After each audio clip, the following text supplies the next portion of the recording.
Okay, hello. I'm logging in here. We're just waiting for Brad. He'll be jumping on here in any minute.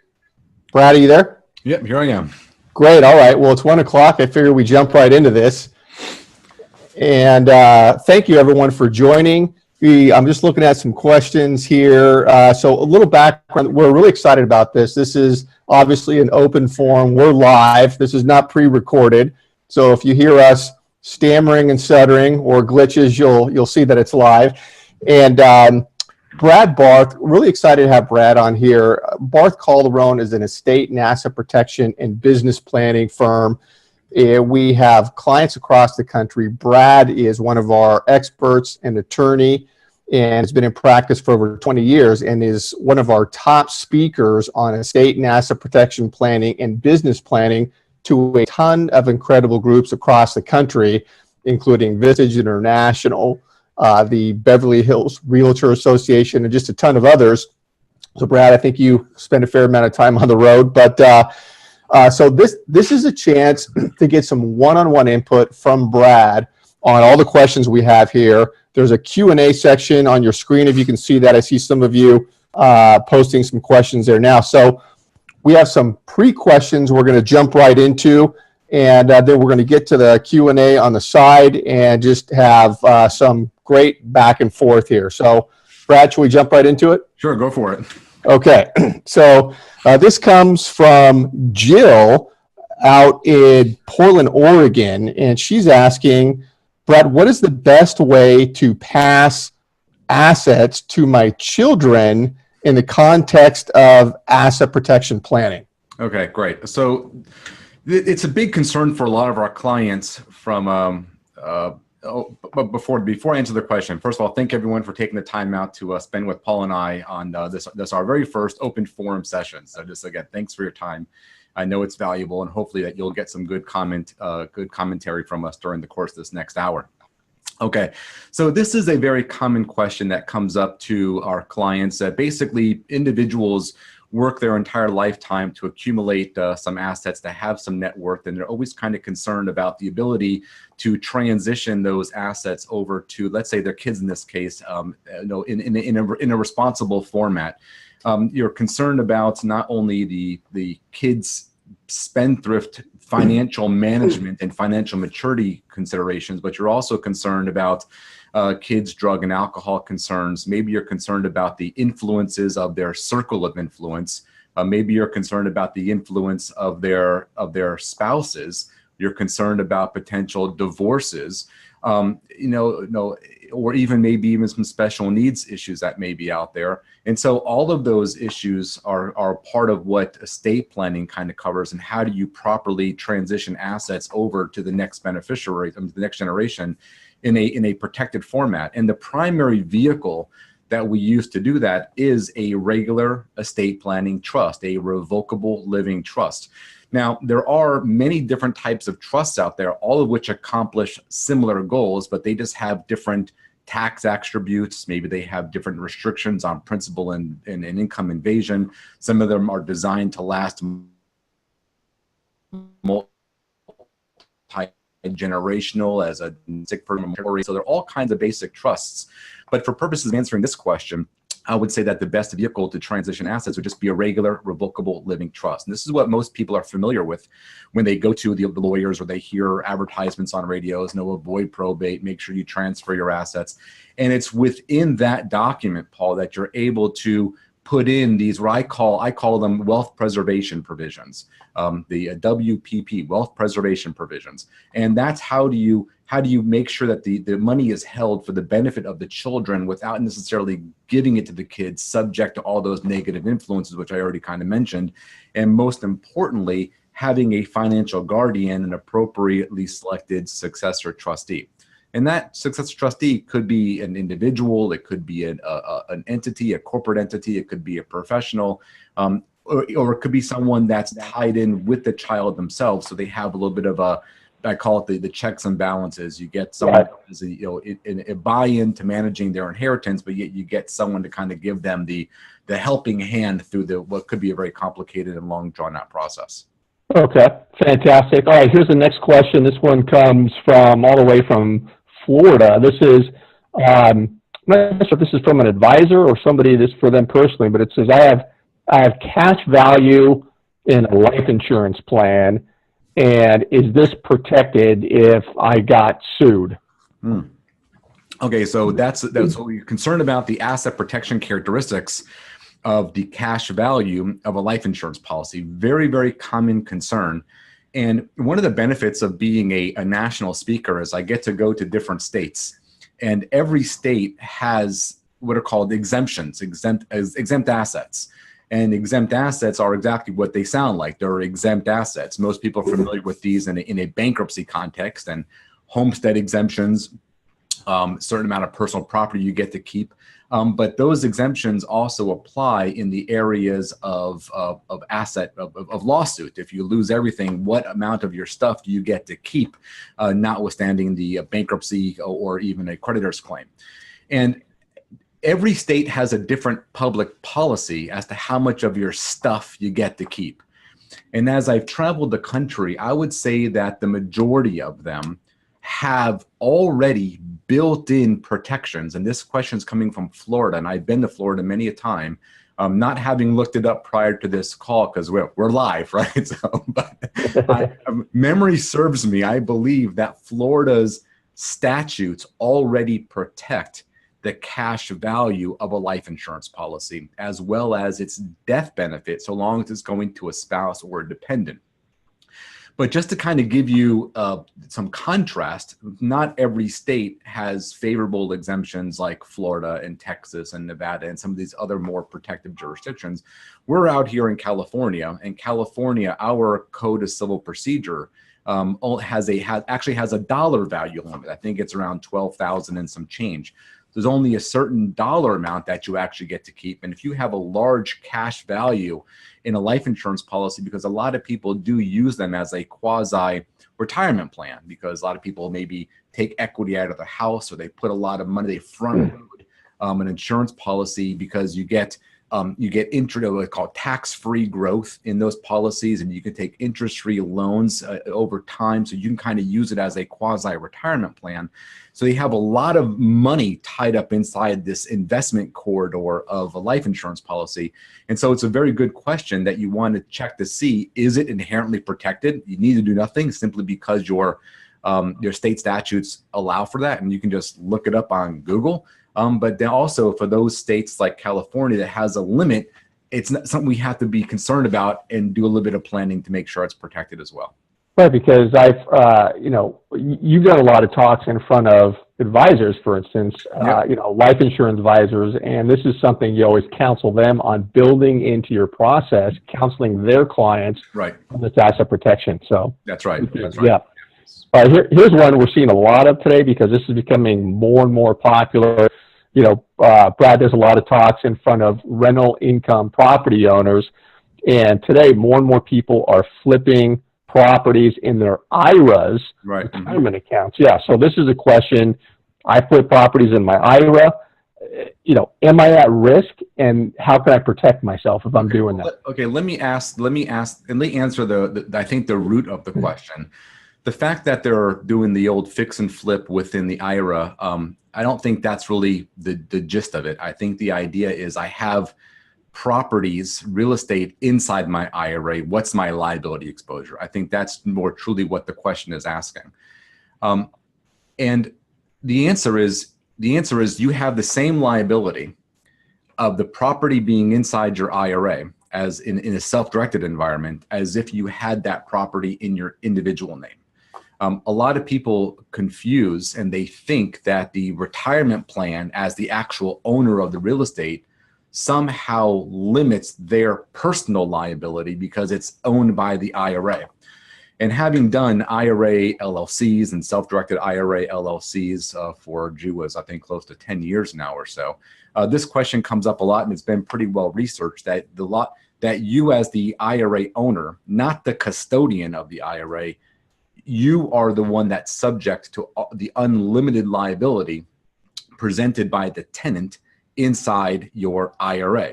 So this is why when you do decide to invest in real estate within your IRA, you want it inside an IRA-owned LLC. Everybody should know that you never want to have a rental property or an investment property in your individual name. And that's because you have unlimited liability from premises liability, landlord-tenant liability. So everyone knows you put it into, although incorrectly, it's corporations, they put them in limited partnerships, they put them in LLCs, they do something to kind of buffer their personal liabilities from the activities on the land. Well, if you know that's the good rule of thumb outside the IRA environment, well, it should apply inside the IRA environment also, because again, the IRA itself is not an asset protection tool. So, and then the ability to simply fix and flip properties inside, then, I mean, that's great. You're just able to kind of roll over that capital gain in that tax-friendly environment of the IRA. But I think the gist of the question is, what's my liability exposure? And I would say it's unlimited, but for some type of limited liability tool, such as an IRA-owned LLC. Yeah, we get a lot of questions to that because people think it's in their IRA, it's protected. That's right. Very common, what do you call it, misconception. Okay, well, here's one, Brad. This just came up, and this is a great one. My son is 28 years old and has a net worth of $2 million. Mm-hmm. Is there an advantage for him to get a living trust? He is currently single, but when he gets married, how can he protect his assets if he gets divorced? No, sure. Okay, so again, I know this is being broadcast around the entire country, so I have to just assume that we have both common law states, Florida, New York, and then we have community property states, then mostly our West Coast states. So in both situations, both in common law as well as in community property law, whatever assets you bring into a marriage are typically your separate property assets. And Brad, they said they're in California, by the way. Oh, perfect. Okay, so yeah. even easier to address. So the problem in California, I won't say a problem, but the law in California is the date of marriage. When you say I do, you also consent to all your after acquired assets to be community property assets. All assets acquired during marriage are community property, except by gift, devise, or bequest. And so that's only date of marriage moving forward. So all the assets that you bring into the marriage are separate property, and they will stay separate property so long as you keep it separate property and don't commingle it, and you kind of keep a degree of separation between your ownership and your spouse's ownership.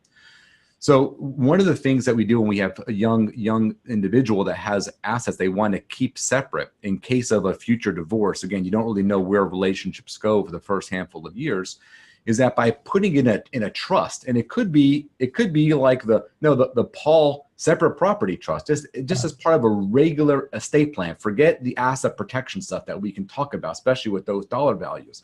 But you have some way of identifying the assets it's held by a Paul separate property trust.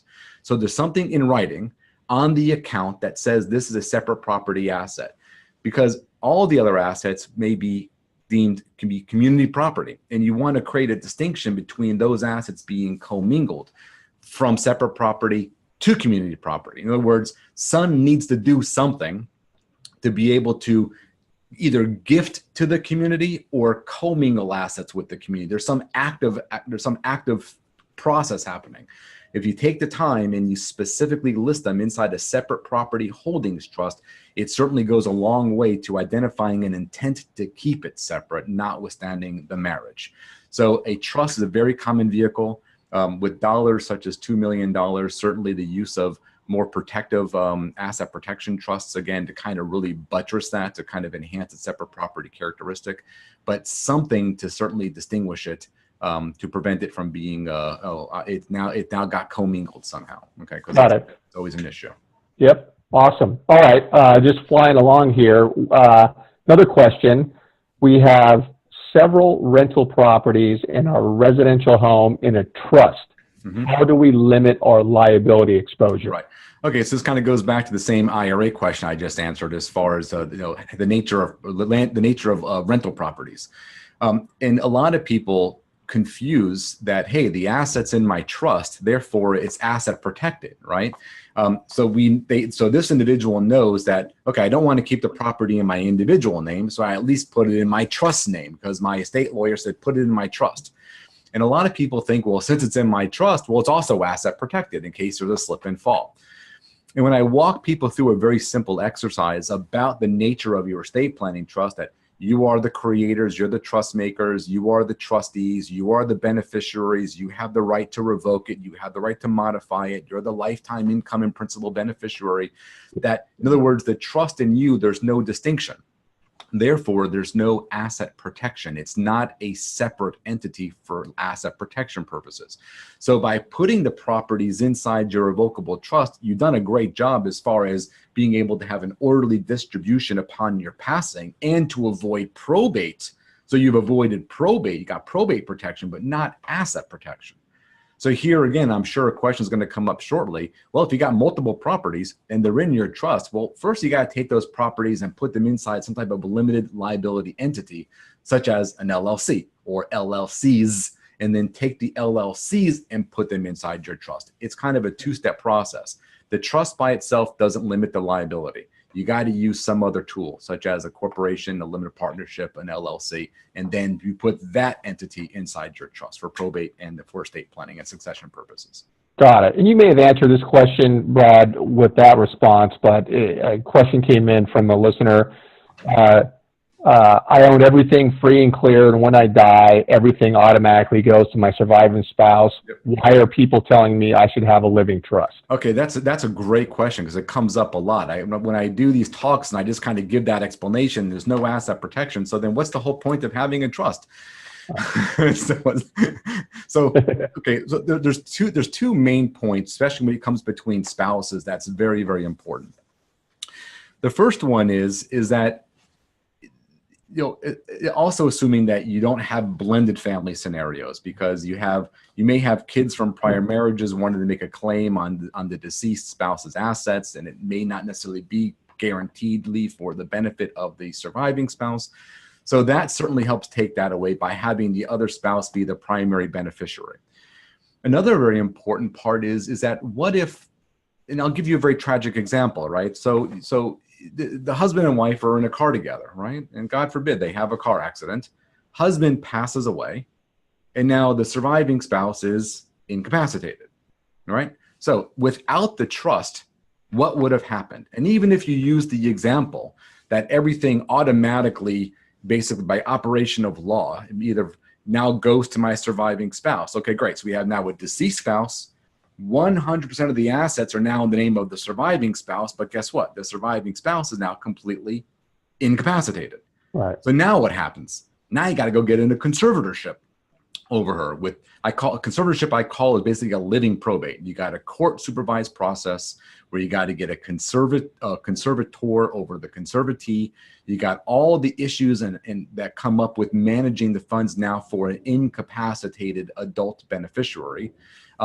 Whereas if it was in a trust, that when one spouse passes away, it would have automatically gone for the benefit of the surviving spouse because they're the beneficiary of the trust.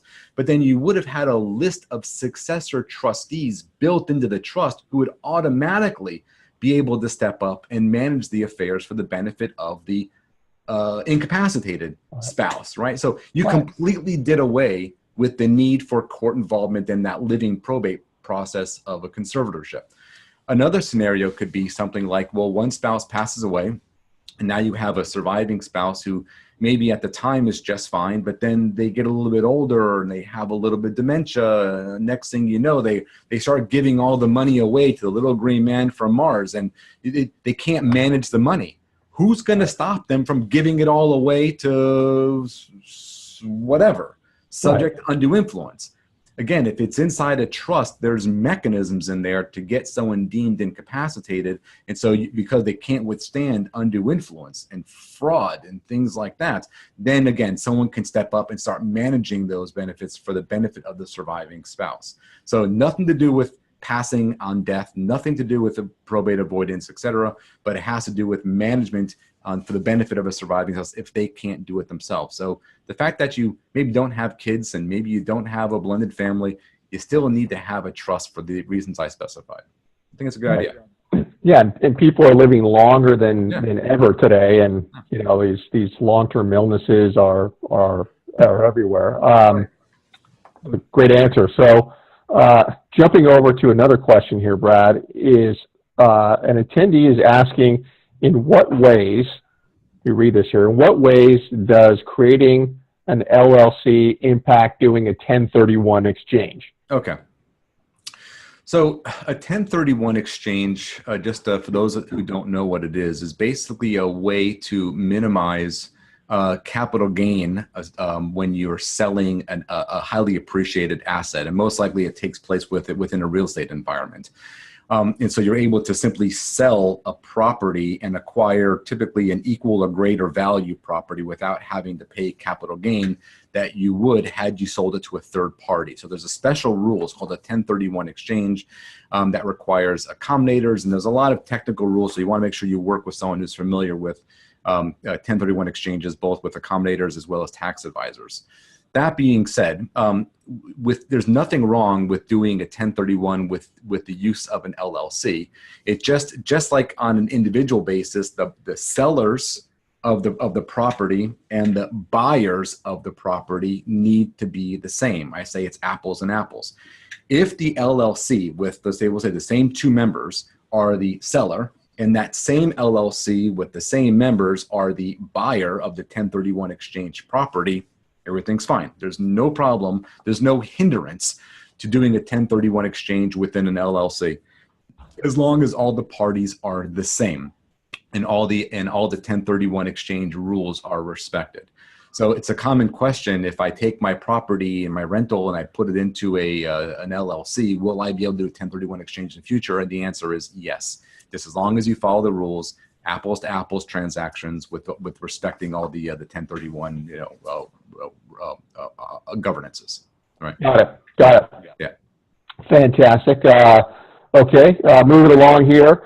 So this is from the same individual, part 2, with an apartment building situated in California. Is it best to create a California limited liability company and then place that into a Wyoming or Nevada LLC, or is it better to create the Wyoming or Nevada LLC and then create California LLC and filing as a foreign business entity? Okay, great. Yeah. Okay. So I understand the question. The question is, I have a rental property, and I live in California, or the property is in California. Do I form a California LLC? But I've heard that California is not the most protective of jurisdictions. So, but what about the use of these more protective jurisdictions we hear about, like Delaware, Wyoming, South Dakota, Alaska, Nevada, other states that are a bit more asset protection oriented? So what's the best way to take advantage of that? Well, the question that was asked actually has both answers built into it. Many times clients will come to us with a pre-existing California LLC. And one option could be is to convert that. You can convert that LLC and put it into a more favorable jurisdiction, such as, we'll just use Wyoming, since she mentions Wyoming in the email. You can convert that LLC to a Wyoming LLC, but since it's doing business in California and it holds California real estate, it has to be foreign filed to do business here in California. So here you would have the end result of that transaction would be a Wyoming LLC authorized in California. And the hope is that with the Wyoming as the governance of the outside box, offer greater asset protection from the claims of third-party creditors. Okay, and creating what's called the conflicts of law issue. The second part of that question is, well, I have a client that has, let's say, 10 California LLCs. They've done a good job. They put one property per LLC, but they got 10 of them. And the costs of having to convert all of my different entities to Wyoming, California, it may just be a big pain in the butt. Is there another way of doing this? And the answer is yes. You can create a Wyoming holding company, and then you can take all of your California LLCs and have it held by the Wyoming holding company. So here again, the Wyoming holding company has the same effect of the conversion. It's still giving you the preferred asset protection by creating that conflicts of law in another jurisdiction. But now you didn't have to change the underlying California LLCs. They're all held by the Wyoming LLC. So that's a long way of saying that you could either do a conversion, a statutory conversion, that means converting the jurisdiction from California to Wyoming, registered in California, or take the California and put it up inside a Wyoming holding company. The difference here is that now you're paying the annual recurring costs for two LLCs, the Wyoming LLC and the California LLC. You got two LLCs, whereas the conversion, taking the California and converting it to Wyoming, coming back into California, it's one LLC. So there's multiple ways of accomplishing it. It depends on what the client's objectives are, how many properties, and how they're currently held. But both of those are acceptable ways of doing it. Okay. All right. And some of these questions, obviously, Brad, you would say that there's more detail behind it. And, I mean, it would require kind of a one-on-one discussion to figure it out. But I think there's enough common knowledge that I think is that could help people make a decision, because it's a lot of what we do as advisors. When clients come to us, what we do is we simply present them with options, here's this is option 1, this is option 2, and this is option 3 to accomplish your goal. And then ultimately it's the client's responsibility, or the client's responsibility, to choose which option works best for them, considering costs, maintenance, administration, tax issues. So there's always more than one way to accomplish a goal. But yeah, you would need to know more about them, of course. This is just general information. Okay. Well, now we have another one coming from Minnesota, where they used to have a good NBA basketball team, but not so much anymore. This is, okay, can you divide a large estate by establishing 3 separate trusts to the adult children rather than allowing the estate being transferred to the existing families as it now stands? Yeah, sure. And if I understand the question correctly, it sounds like a gifting program. Well, the follow-up says, can a grantor do this within his revocable living trust? Well, it would probably be, the end result could be maybe a couple of trusts. If you want to divide up the estate, it could either just be done by gifting, where you're giving today, and therefore you're minimizing your estate and you're actually gifting out the individuals, if that's what he's asking. Otherwise, alternatively, one trust, when someone passes away, can break down into what we refer to as separate shares trusts. So here we got 4 kids. When one trust, somebody passes away, those assets can break down into 4 separate share silos for each of the beneficiaries. So if that's what they're trying to accomplish, then yes, it's all happening inside one trust. Alternatively, they can be 4 trusts today, and then they're gifting into each trust. So you've created and you funded today 4 different silos. So I think the answer is yes. I'm just not quite sure I got the actual gist of what he's asking. Yeah. And there was some mention of a shaky marriage that may go south in the near future, and establishing, what funds might go to the grandchildren. So that's kind of the context of it. Yeah. Yeah, we would encourage if anybody, and I'll mention this again, that if you want a complimentary discussion with Brad as a follow-up to this and get into more detail on any of these issues, we're going to give you a way to do so. Rolling along here, because we're getting a ton of really great questions. Okay. Brad, this comes from another listener. If you have a mortgage on a rental, can you still transfer the property to an LLC, or will that cause the loan to be called? Oh, that's a great question. Oh, we get a ton of that all the time. Okay, so there's actually 2 different answers to this one. The first answer is that transferring a property directly into an LLC technically would trigger what's called the due on sale clause of an existing deed of trust or mortgage on the property. Okay, in other words, the bank is concerned that they lent money to you, purchased money to you based upon your credit, and they collateralized the property. And if all of a sudden you start giving the bank's collateral away to some third party that they didn't underwrite and didn't pre-approve, they get a little upset about that, and they're going to call the loan. It's called the due on sale clause. Now, when you transfer a property into an LLC, technically and legally, it's now owned by a new entity. Okay, so that could trigger the due on sale clause, but then you got to look at the practical side of things. And we've done this myself personally for 21 years. And what happens is that so long as the owners are the same on both ends of the transaction. Say, for example, husband and wife own the property 50-50.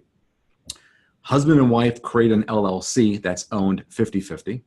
They take the property that's in their name and transferring it into the LLC that's in their name. The end result is they owned it 50-50 before in their name, and now they own it 50-50 as members of the LLC. So you truly haven't changed ownership. What you've done is you've changed how they're holding title, okay? Now, when we've had to work with banks and we explain this to them, typically the answer is it's fine. They may want an endorsement on the mortgage to simply obligate not only them individually, the collateral, and now the LLC as obligors on the note. That they may want to perfect the paperwork to include the new owner as an additional obligor. Therefore, but very rarely have I ever seen a situation. I'm sure it's happened out there. Just we haven't seen it in all the weird years that we've done this, where a bank actually exercises due on sale. They've seen it, they've mentioned it, a little bit of an explanation, and then it's kind of like that's the end result. Add the LLC on its endorsement. Not a problem. Yeah, and I hear you say often that we've got the expertise. If we need to talk to the bank and just clear it up for them, we do that all the time. Yeah, and so sometimes you can get bank pre-approval before you do this. If you have a good working relationship with your bank, maybe they understand what's going on here. That's always helpful. Sometimes it could make it a little bit more difficult, but it's always an ounce of prevention worth a pound of cure. That's always a good thing. But the practical side is that, from my experience and having worked and spoken with bankers over the years, that they're not out there scurrying the public records to see that you made a transfer into an LLC and now they're going to start triggering all these due on sale clauses. Practically speaking, I don't think the bank really wants the property back. As long as you're making your mortgage payments on it, they're perfectly happy to take your money, right? Right. And if you think about it, by putting the property inside an LLC, not only are you protecting your own assets liability-wise, you're also kind of protecting the bank as well, because you've also isolated their investment from other liabilities that you pose, a car accident or whatever. So you've kind of protected the bank's investment as well. And this is a lot of what we explain this to banks. They kind of get it, and it's like, okay, not a problem. So I would say that the technical answer is that yes, it could exercise a due on sale. But I think in reality and practically, I have very, very rarely seen it. And when we have seen it, it's just a matter of an explanation to the bank. Now, with all that being said, Paul, I'm going to add one caveat to this. And the caveat is when it's not apples to apples. Okay. In my example, I said husband and wife individually, husband and wife as members of the LLC, not new owners, you change how you're holding title. All right. Now, if you start husband and wife and you go husband, wife, and kid, different owners. Right. Now you got a problem. Right. Or you put it in the LLC and then you add the kid on, or you gift an interest. Different story. Now you've changed the ownership structure, not only technically, but also legally. And now the banks freak out. They didn't underwrite your kid. Right. Right. A whole different scenario. So that's kind of I think my short answer on that. Okay. All right. No, great. Yeah. Love it. All right. Well, we're moving over to Kentucky now. And this is a good one. This is a blended family question, Brad. I know you get this all the time. Yep. So here's what she says. I have children. My boyfriend has children. We are building a house together on land he owns currently. And then she says, I will be contributing financially to the build. They're not married. He has a trust with his children, and, which are his beneficiaries. If he dies before me, how do we make sure I am not homeless and that when I die, my children get my part of the property? Okay. So this example, Paul, answers the question we had about 3 questions ago, right? Which was, what was it? What's the benefit of having a trust for my surviving spouse? Right. There you go. How do you very easily solve this blended family question? If the property is in trust, or even if he keeps it as a separate asset bringing into the marriage, again, remember I said date of marriage, separate property, his land, in his estate plan, he can continue to let her use and enjoy the land and all the fixtures on the land for the remainder of her lifetime. or he could gift it to her through the trust for her remaining lifetime. Very easily done through the use of an estate plan.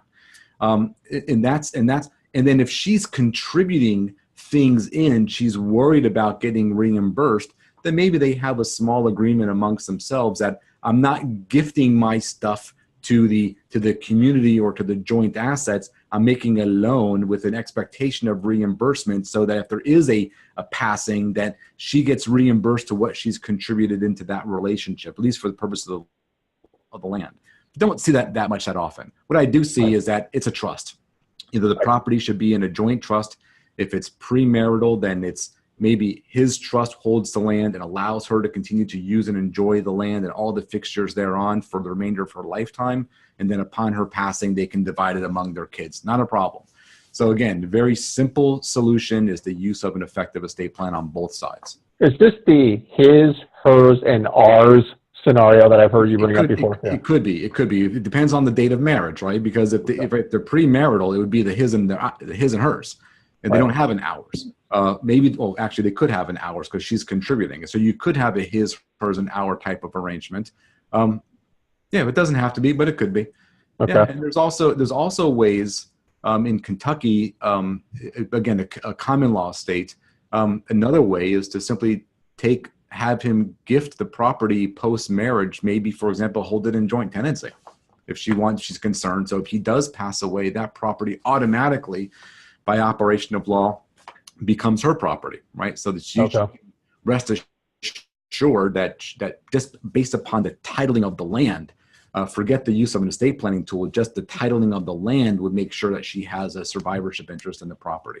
Okay. But this is just an example of how there's multiple ways of accomplishing the client's objectives. It just requires more understanding of their situation and what their true objectives are. Yeah. So if you want to reach out, well, I was going to say, if she wants to reach out to us afterwards, we can get her personal template to her on what she should be doing. Sure. Okay. Now this one, you can tell me if you want to take this one or punt this one, but this is, this is the drop and swap. If the LLC partners have different opinions on the next investment, can we transfer the property the day before selling the property, and then each partner decides what they want to do? Yeah, so I don't see anything. Okay, this depends also on how the LLC is taxed, okay, because you're making a member's distribution of the property out of the LLC. So if the LLC is taxed as a partnership with two members, then or two more members as a partnership, there should not be a problem with the ability to make a member's distribution of the asset out of the LLC. Then on an individual basis, whatever the asset is, if it's cash, if it's real estate, partition it, do what they want outside the LLC world, and then acquire a new asset inside. Again, this is just one of those questions where you got to look at the documentation, look at the tax scenarios, but the ability, I like what she said, drop and swap. That's kind of cute. Never heard that, but yeah, you can put. One of the nice things about partnership taxation is that you can move property in and out of entities without there being capital gain tax issues. Not to say there isn't maybe some property or other transfer tax, but typically you can move properties in and out. And once they own it on an individual basis, then they can do anything that individuals can do. Okay. But again, that's going to be on I think on a case-by-case basis. But I think that's... Yeah, well, her follow-on to that is, what is the benefit of holding properties in an S corporation? You know, whenever we see S corps owning properties, we kind of cringe, because I believe from a tax point of view, and I'll just one disclaimer here, I'm not a tax professional. We do work closely with CPAs, so I would say anything I say really should be verified with a tax professional. But ordinarily, when you have LLCs that are taxed as small businesses, they make what's called an S election. They're treated like as if they're corporations for tax purposes. Now, they may be an LLC legally, but for tax purposes, they're taxed as a corporation. And when you take properties, when you transfer assets out of an LLC taxed as an S corp, that's a capital event. And if the property is appreciated, that will result in a capital gain tax. And so that's why corporations or LLCs taxed as corporations typically is not, in my opinion, the right way to do this. It really should be taxed as a disregarded entity or as a partnership. And as I mentioned, therefore, you can move property up and down all day long and not suffer any type of capital gain transactions. But once you enter into corporations land, now things change. The tax consequences of moving an asset out of a corporation could have a negative capital gain transaction or capital transaction. Yeah. Okay. Okay. Yeah. Well, Mike is asking, is the purpose of having rental properties in separate LLCs to keep the liability of each property separate? California. Right. So the statement, is there a question to go with that? Yeah, well, basically there's a question mark. What is the purpose of having rental properties in separate LLCs? Is it to keep the liability separate? So we'll do this like Jeopardy. You have to ask your question in the form of a statement, in the form of a question. Okay. Or you get a timeout. Yeah, so that's just a matter of what I like to call isolation and insulation. You want to take assets and put them into separate entities. And the very simple example is too many eggs in one basket. By having multiple, if you've done the net, if you realize that you want to limit your liability by putting assets inside an LLC, you're only halfway there if you put a lot of assets inside the same entity. Because although you've protected yourself from the liabilities from the activities, so you've given yourself a limited liability, you haven't protected the assets from each other. So if you have three properties inside one LLC, property A, B, and C, the slip and fall happens on property A. Now, property A, when tenant doesn't sue property A sues the owner, which is Holdings LLC. When you sue Holdings LLC, what's inside Holdings LLC? Property A, B, and C. So now property B and C are now contaminated or tainted as a result of the activities of property A. Innocent properties are now subject to foreclosure as a result of properties A's activities because they're all inside one basket. Sure, you're going to be protected, but you're going to lose your investment. So to stop that, you create multiple LLCs. So if you have A holdings, B holdings, and C holdings, the property slip and fall happens on property A. You may have a foreclosure on property A. You're protected. Property B is protected, and property C is protected. So the basic tenet, a basic tenet of asset protection is isolation and insulation. Identify an asset, identify a source of liability, and separate them. And one property is both an asset and it's a source of liability. Keep them separate. Don't put too many eggs in one basket. Got it. Yeah. Clear. Okay. Philip's asking, and where is he from? I don't see where he's from, but he's asking, there is a question mark here. It's not a statement. You pay off your rental. Can you put a private lien with interest only monthly payment against the LLC that owns the rental asset? In case of a lawsuit, the lien would have to be paid off first? Absolutely. Yeah. Awesome. Yeah. Love it. Right. So we call this a form of equity stripping. Okay. Now, the important thing to note about the friendly lien is it needs to be legit. Okay. It needs to be a legit lien, a legit arm's length lien. If you just go out there and slap a second on your property and there's no substance behind it, then the court will look right through it. You're basically not coming in with clean hands. But if you have a legitimate lien, you've actually lent money to the company. You have a family bank who's lent money. You owe mom and dad money and they're putting a lien against your property as a security instrument. You have an unfunded liability with rent, with retirement assets, with whatever. As long as the lien is legitimate and it's arm's length. That means interest only is perfectly fine as long as you have a reasonable interest rate. The term is fine. And in that case, and that lien is perfected, that it's recorded, it will stand in priority prior to a third-party creditor coming in.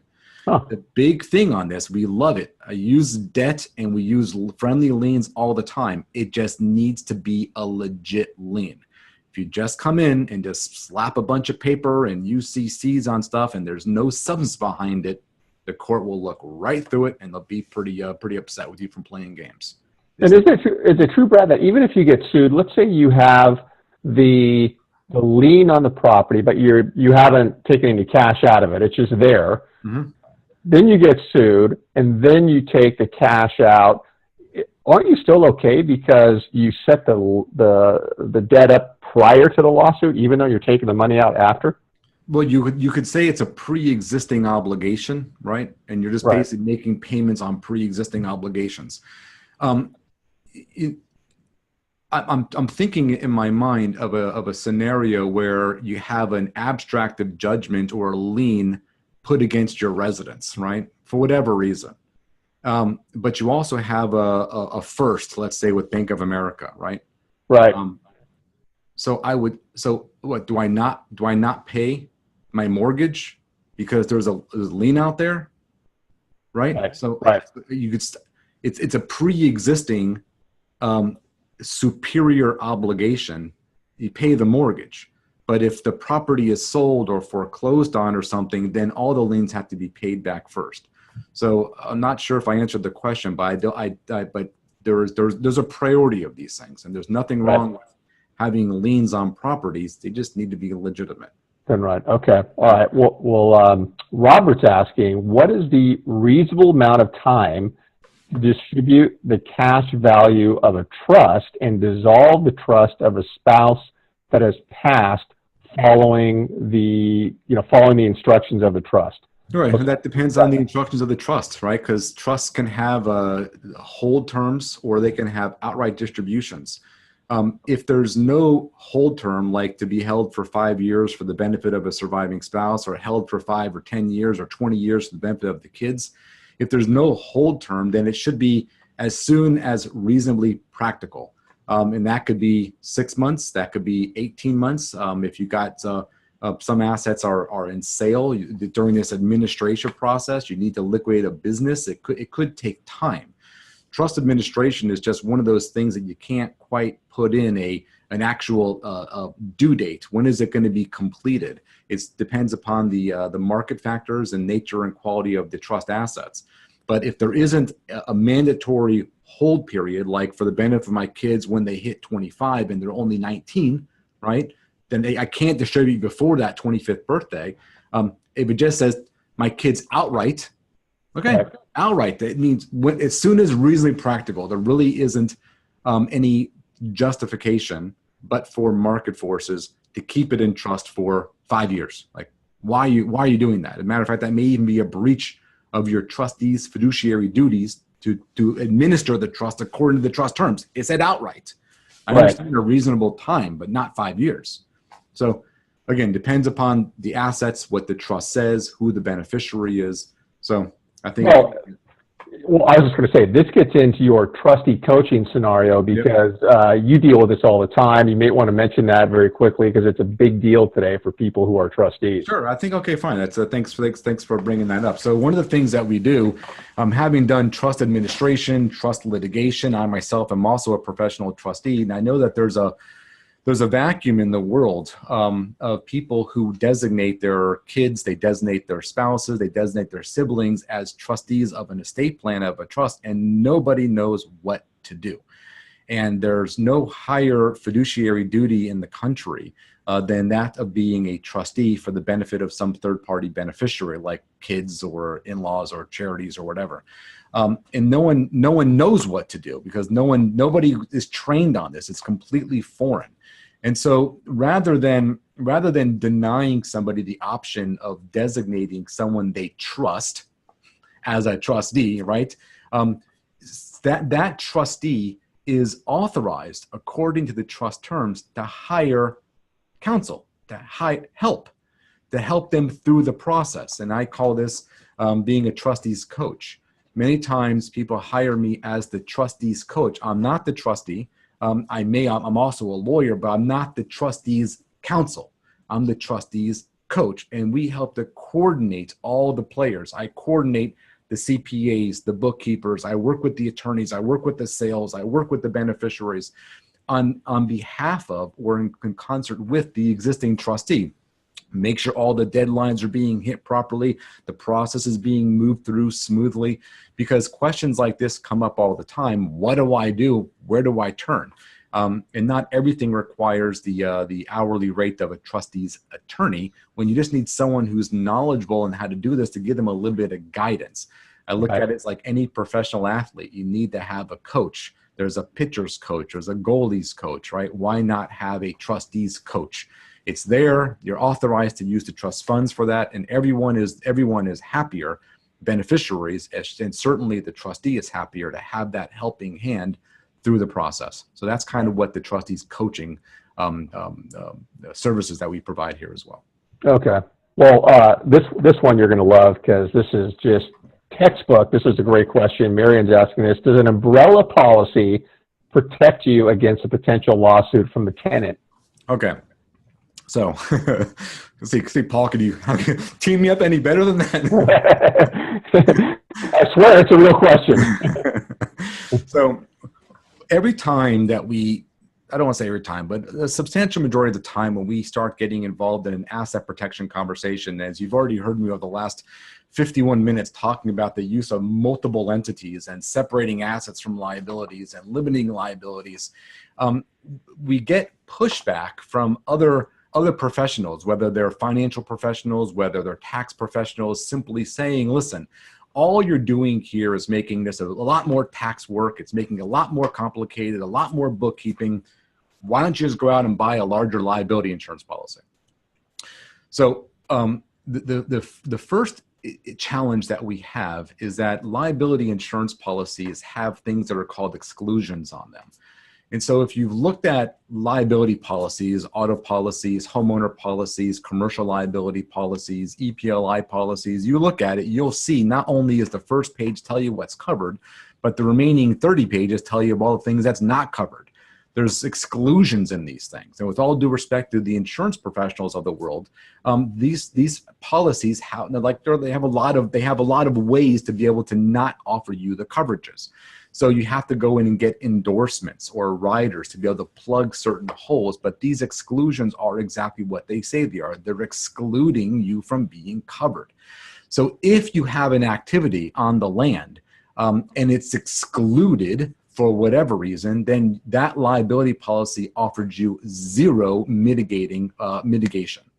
Therefore, you still own that liability 100%. So problem number one with liability policies is simply just the amount of exclusions that are in there. The second thing we have is deficiencies of coverage. So a very simple example that I deal with, unfortunately more frequently than I would like to, is that somebody would have $1 million umbrella, or $2 million umbrella, but they have a $9 million liability because someone was killed. Whether it was a fire, it was a car accident, you have a wrongful death claim, or they're quadriplegic and you got $30 million, of a 7-year-old girl, and you got $30 million of future pain, suffering, and medical needs. Well, your $3 million insurance policy isn't going to cover the deficient $27 million or the deficient $5 million. So even if they offer you full policy limits at $2-3 million, all that deficiency now is yours. So absolutely you want to have an insurance policy without a doubt. But the liability policy by itself is not an asset protection plan. It's one thing we use to mitigate. It's one thing that we use for settlement. Absolutely. But by itself, it's not a plan. You still need to back it up with these entities for separation and isolation and insulation. And isn't it true, Brad, that there is zero correlation between the amount of insurance you have and what somebody actually sues you for? Oh yeah, and I'll pick on my realtor friends on this one because this comes up a lot when I speak to real estate agents, and I'll ask the question to the people that are in attendance is, okay, you have a property, the property is worth $1 million, and you got the mortgage on it for $600,000, right? So the equity is $400,000. $1 million property, $400,000 in equity, and I say, well, your tenant slips and falls. What's the extent of the liability? And half the room will say $1 million. That's the value of the property. The other half the room will say $400,000. That's the equity that's available. And the right answer, Paul, as you know, is unlimited. Unlimited. bankruptcy. Right. There's no relationship whatsoever to the activity and the liability that it can generate, right? I just gave you two examples. I gave you the car accident that resulted in a $9 million liability, a fire that resulted in another $12 million liability, the quadriplegic that fell out of a window, $30 million liability. Nothing to do whatsoever with the value of the car, the value of the window of the property where the kid fell out of the window. No relationship whatsoever. Right.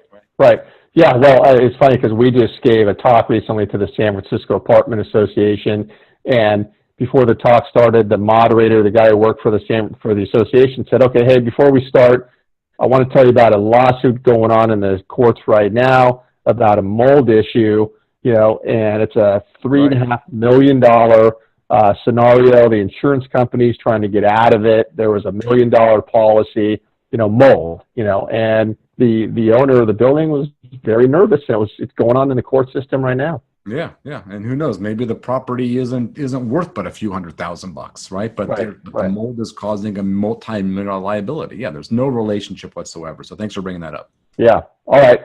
Moving on here. Another great one. This is Kim asking, if a living trust states that upon death of both trustees, assets are to be distributed to new irrevocable trusts for the benefit of each child, but one or more of the adult children do not want an irrevocable trust, is it okay for them to cancel the irrevocable trust and distribute the assets out to each beneficiary outright? Okay, so let's first start with a little bit of vocabulary here. I think what they meant to say, not on the death of the trustees, but on the death of the settlers, or the creators of the trust. Then it pours into irrevocable trusts for the benefit of the beneficiaries. Well, and can you revoke it? Well, let's go back to, again, some vocabulary. When you have an irrevocable trust, that means it's a irrevocable trust.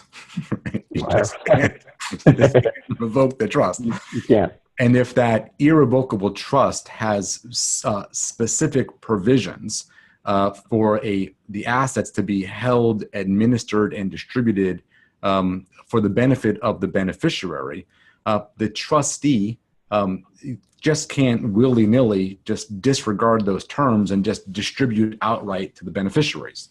The trustee themselves would be in breach of trust. Now, of course, the current beneficiary won't sue the trustee because they're the ones that are getting the benefits of the assets, right? But what about their kids, right? The contingent beneficiaries. So not only do trustees need to be concerned about the interrelationship of their behaviors with the present beneficiary, you also have to be concerned about your current behaviors with the contingent beneficiaries, in this case, possibly grandchildren.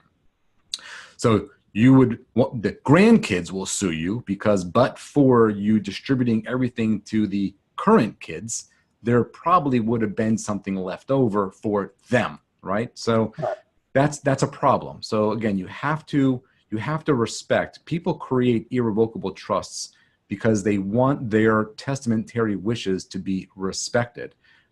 If they simply wanted you to have all the money, they would have given it to you, right? So they didn't. That's why they put these trust mechanisms in place. Hopefully you have a good working relationship with the trustee. Hopefully the trustee knows what they're doing, hence the trustee's coaching, for example, and they would be able to work something out where they could make sure that you're not being deprived of what the trust maker intended for you to have.